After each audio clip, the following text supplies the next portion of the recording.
जयपुर में नशे का कारोबार थमने का नाम नहीं ले रहा। युवा पीढ़ी शराब, स्मैक, गांजा ही नहीं, दवाइयों के रूप में बिकने वाले ड्रग के जाल में भी फंसी हुई हैं। विजयपुर में नशे के अवैध कारोबार की पड़ताल न्यूज 18 ने की। बड़ी हैरान करने वाली तस्वीर सामने आई।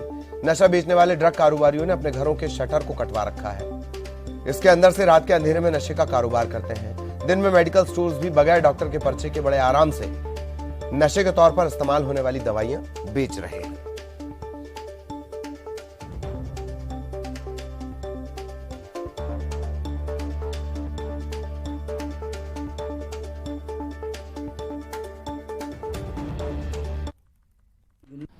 नशे की जो है कोई खांसी की शीशी आती है, उसको बहुत से बच्चे पी रहे हैं और बहुत से बच्चे जो नींद की गोलियां या और कोई नशे की कोई गोलियां आती हैं उनको जो है खा रहे हैं जो है। तो मैं तो ज़्यादातर देख रहा हूँ विजयपुर को युवा ही नहीं, किशोर बच्चे भी हैं जो वो भी जो है मेडिकल के नशे में जो है लिप्त होते जा रहे हैं और जो बहुत दुर्भाग्य की बात है विजयपुर के लिए। और पता नहीं इनको ये चीज़ें मिल भी यहाँ से कैसे रही हैं, मेरी समझ में ये भी नहीं आ रहा है कि इतनी जल्दी इनको ये चीज़ें मार्केट में उपलब्ध भी कैसे हो रही है, जो कुछ समझ में नहीं आ रहा है। मेडिकलों से आसानी से नशा मिल जाता है बिना पर्ची के। टोसेक्स की जो खांसी की शीशी आती है उसको, और इससे संबंधित वो नशे वाले लोग अपना ये निकाल लेते हैं कि हमको इससे नशा करना है। पेट दर्द की गोली आती है, उसको स्थिति है नए नए लड़के 10-10 गोली एक बार में खा जाती हैं। और अगर इसमें सुधार नहीं हुआ, अगर नशा हमारे विजयपुर में बंद नहीं हुआ, तो आने वाले समय में नई पीढ़ी नशे की इतनी उसमें हो जाएगी, आदी हो जाएगी, जिसमें उनको मरने के अलावा कुछ नहीं बचेगा उनके पास में। और जिन बच्चों लड़कों की शादी नई उम्र में हो रही है, वो अपने बच्चों की आने वाली पीढ़ी की शादी भी नहीं कर पाएंगे और वो बेचारे अपने माँ बाप से भी वंचित रह जाएंगे। ये स्थिति आने सहयोगी दीपक इस वक्त हमारे साथ जुड़े हुए हैं। दीपक, क्या कुछ इस पूरी पड़ताल में नजर आया? ये तो हम हालांकि देख ही रहे हैं, और विस्तार से बताएं। जी बिल्कुल, जहां तक नशे के कारोबार की बात करें तो किसी से छुपा नहीं है कि ये उड़ता हुआ पंजाब की तर्ज पर श्योपुर में पहले राड़े सहित कई गांव स्मैक और दूसरे नशों के आदी हुए थे, और अब विजयपुर इलाके में इस तरह के नशे के कारोबार चल रहे हैं। अब ड्रग लेकर के नशा कर रहे हैं। खांसी की शीशी जो एक इलाज के लिए दी जाती है, लेकिन अब उसे नशे के लिए यूज किया जा रहा है। पेट दर्द की दवाएं हो चाहे नींद की गोलियां हो, एक एक बार में 10-10 टैबलेट खा जाते हैं। जैसा कि हमारे पास जो पड़ताल में वीडियो है, आप स्टिंग ऑपरेशन में देख सकते हैं कि शटर को काट रखा है। रात भर ये कारोबार चलता है। कोई भी आवाज लगाए तो वो ये नहीं पूछते कि पर्चा चाहिए या क्या दवाई चाहिए, बस उन्हें एक इशारा करना रहता है कि हमें ये नशे की ये चाहिए, तो आसानी से उपलब्ध हो जाती है। उन्हें सिर्फ पैसे से मतलब है। और खास बात यह है कि प्रशासन से लेकर के क्षेत्र के जनप्रतिनिधियों को इस मामले की जानकारी है, लेकिन उनके द्वारा कोई कदम नहीं उठाए जाते। तो ये हैरान कर देने वाली बात है, क्योंकि आने वाली युवा पीढ़ी, बच्चों से लेकर के युवा, जैसे कि समाज से भी और दूसरे लोग भी बता रहे हैं कि बच्चे भी अब इस नशे के आदी होते जा रहे हैं। तो ये गंभीर बात है, इस पर विचार करना चाहिए, सख्त एक्शन होना चाहिए। जी, एक और बड़े हैरत की बात है। ये साफ है, बीच में कुछ घटनाओं के बाद ये बात फिर उठी कि बिना प्रिस्क्रिप्शन के किसी भी तरह की दवाई दी नहीं जाएगी। बिना प्रिस्क्रिप्शन के ये खेल चल रहा है। शटर काट कर इस तरीके से इशारों में अगर नशे का सामान मिल रहा है, वो कोई भी दवा हो सकती है जो नशे के तौर पर इस्तेमाल की जाती है, और इसकी कहीं कोई भनक नहीं, किसी प्रकार की जांच नहीं, किसी प्रकार की पड़ताल नहीं। दीपक, जहां तक भनक और पड़ताल की बात करें तो पूर्व में श्योपुर जिला मुख्यालय में एसपी नगिन सिंह ने इस तरह की कार्रवाई की थी। एक मेडिकल स्टोर संचालक नशे के कारोबार को बिना पर्चे के चला रहा था, तो उस पर सख्त एक्शन हुआ था। मेडिकल स्टोर सील किया था, आगे की भी कार्रवाई हुई। लेकिन दूसरे किसी मेडिकल स्टोर पर, खासतौर पर विजयपुर क्षेत्र में, जहां आधा दर्जन से ज्यादा मेडिकल स्टोर ही नहीं, घरों से इस तरह की दवाइयां बेची जा रही हैं, क्योंकि रात भर लोग घरों में रहते हैं। मेडिकल स्टोर से ये दवाइयां दिन भर बिकती हैं, लेकिन रात को घरों से बिकती हैं, और बाकायदा शटर काट रखे हैं ताकि देने लेने में कोई दिक्कत नहीं हो।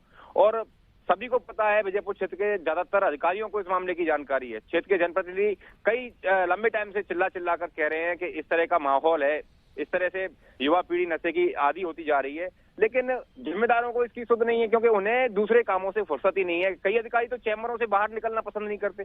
तो ऐसी स्थिति में युवा पीढ़ी नशे की गिरफ्त में होती जा रही है।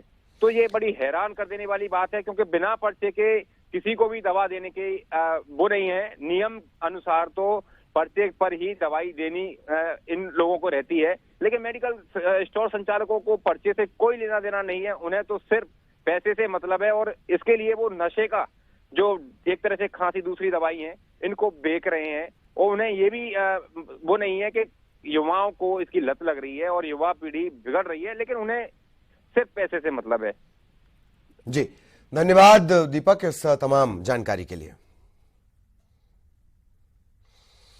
खबर राजगढ़ से, जहां खाद की कालाबाजारी प्रशासन की नाक के नीचे जारी है। ब्लैक में खाद बेची जा रही है, बाकायदा एक ट्रक में खाद रखकर बेची जा रही है।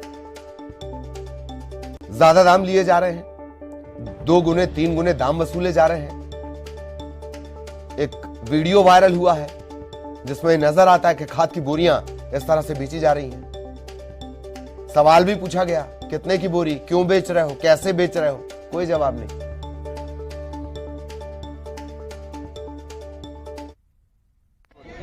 कितने रुपए में दी? 300 कितने में आता है यूं कट्टा? 270 में। अच्छा, तो ब्लैक में दे रहे हैं। हाँ। कौन सी सोसाइटी वाले दे रहे हैं यह मालूम नहीं यार। ये अचानक ट्रक यहाँ उतरा? हाँ। अच्छा, कितने की दी है? 300 रुपए में। ये प्राइवेट खरीदी? यहाँ प्राइवेट होगी। तो ये खाद कितने रुपए में दे रहे हैं आप यहाँ पर? मैं बता दूंगा। बताओ ना आप कितने में दे रहे हैं? बता दूंगा। ब्लैक में खाद बेच रहे हैं आप, नहीं, 30 रुपए अधिक ले रहे हैं किसानों से। 270 रुपए का जो वो है, आप 300 रुपए में बेच रहे हैं। और अब खबर सतना से, यहां चलते ट्रक से ट्रक की बॉडी अलग हो गई। इस दौरान ट्रक में लदा गेहूं सड़क पर फैल गया। हादसे की वजह ट्रक का ओवरलोड होना बताया जा रहा है। घटना नागौद कलिंझर रोड पर सेड़वा गांव के पास है।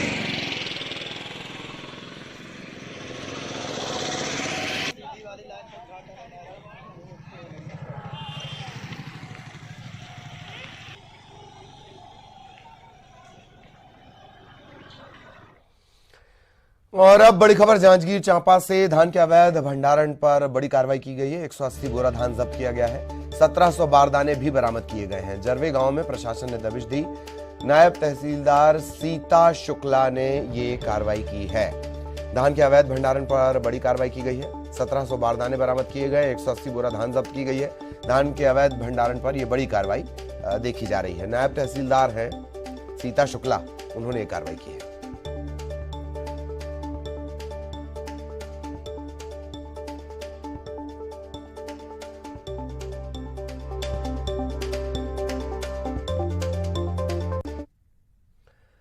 और खंडवा के गर्ल्स डिग्री कॉलेज में टेस्ट पेपर में आपत्तिजनक सवाल को लेकर विवाद हो गया। फर्स्ट ईयर के छात्रों का पर्सनालिटी डेवलपमेंट का सब्जेक्ट का टेस्ट था। टेस्ट पेपर में कई सवाल आपत्तिजनक पाए गए। छात्राओं ने प्राचार्य से लिखित शिकायत की। मामला बढ़ता देख टेस्ट रद्द करने के आदेश दिए गए। प्राचार्य ने बताया कि प्रश्न पत्र में कुछ सवाल जो थे वो आपत्तिजनक जरूर थे, लेकिन शिकायत भी फर्जी निकली है। जिन छात्राओं के नाम लिखकर शिकायत दर्ज करवाई गई, वो छात्राएं तो कॉलेज में पढ़ती ही नहीं है।